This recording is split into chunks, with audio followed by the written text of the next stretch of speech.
William and Minnie Clyde Winston were residing at 1114 Fountain Drive in the fall of 1987.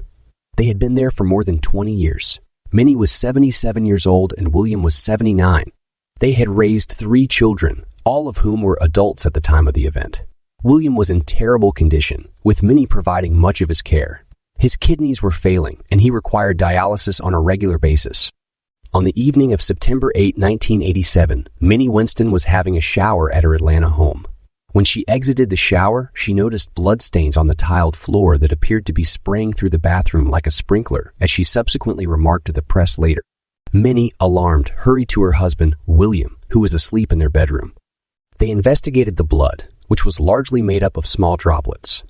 They questioned if an animal, possibly a rodent, had sustained injuries inside the home. William went outside the house to look around. They soon realized they were not dealing with an injured rodent. William discovered blood flowing from practically every crevice in the house. The majority of the room's walls, as well as the basement's cramped, inaccessible crawl tunnels, were covered in it. It was pouring from beneath kitchen equipment and the television and oozing from the floorboards. The house itself appeared to be bleeding. When the couple dialed 911, both police and EMTs were sent to the residence. The Winstons weren't hurt, so the substance, assuming it was what it appeared to be, couldn't have come from either of them. But the EMTs were unable to find anything to treat. "I'm not bleeding," Willie declared, according to a story from the Associated Press on September 10. "My wife's not bleeding." The cops initially looked for any indications of a break-in when they arrived. They couldn't locate any. They inquired as to whether the Winstons had recently received any guests, but they hadn't. The substance in the residence had no obvious source, and there was also no indication of how it got there. The Winstons claimed they had closed their doors and set their security alarm at 9:30 p.m. that night, and that the house had been spotless. Between then and when Minnie discovered the blood 2 hours later, the alarm had not been activated, and there was no proof that an intruder had gained entry. Steve Cartwright, a homicide detective, later claimed that throughout his 10 years of employment, he had never witnessed anything like it. He referred to it as an extremely strange situation. "I'm guessing it was an animal. Hope that's all it was." Samples were collected and sent to the state crime lab. The results were shortly obtained. It was blood. Human blood. And it wasn't because Willie Winston's dialysis machine broke down. In fact, the lab tests also supported Willie's claims that the blood did not belong to him or his wife.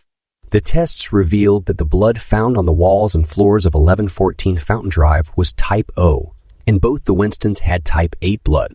The reports do not mention whether any of the samples were positive or negative, but the difference in letter type is conclusive. The blood in the house didn't belong to the Winstons.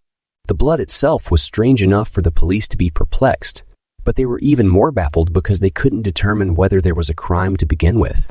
Detective Steve Cartwright, an investigator on the case who was sent to the home the night of the bizarre event, told the Associated Press, "It's an extremely strange situation. I've been on the force 10 years, and I've never seen anything like this."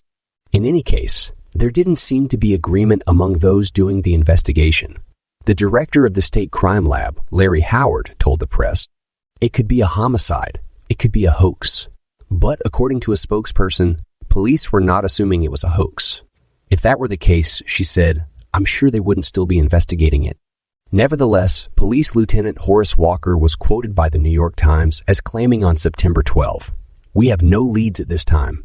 We will continue a routine investigation, and if we find that no crime was committed, we're through with it. As we see it now, there has been no crime. Someone could have done this as a hoax.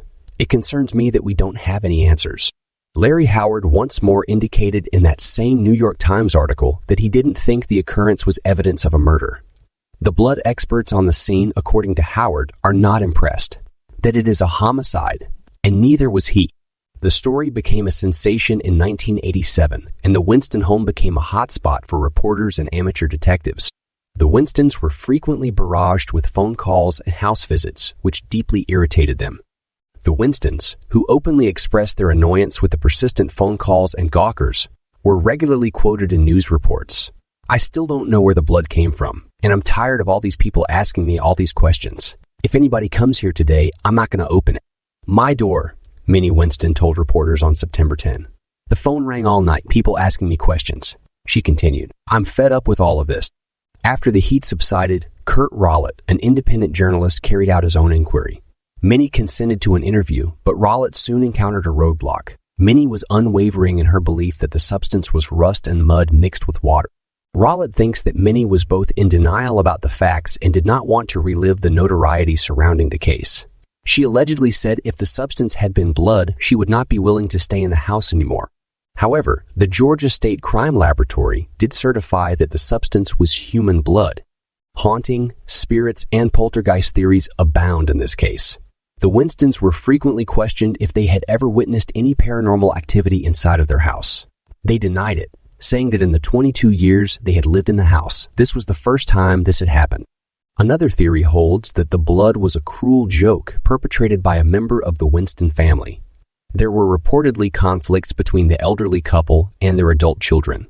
William, who required kidney dialysis, and his daughter, a nurse, allegedly had access to human blood. Police hypothesized that either the Winstons faked the incident to get their children's attention, or that their daughter did it to get her parents legally declared as mentally incapacitated for her own financial gain.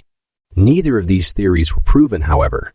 Without any proof that a crime had actually been committed, the police had no motive to investigate further, and the case was closed without a resolution. The case is still marked unsolved.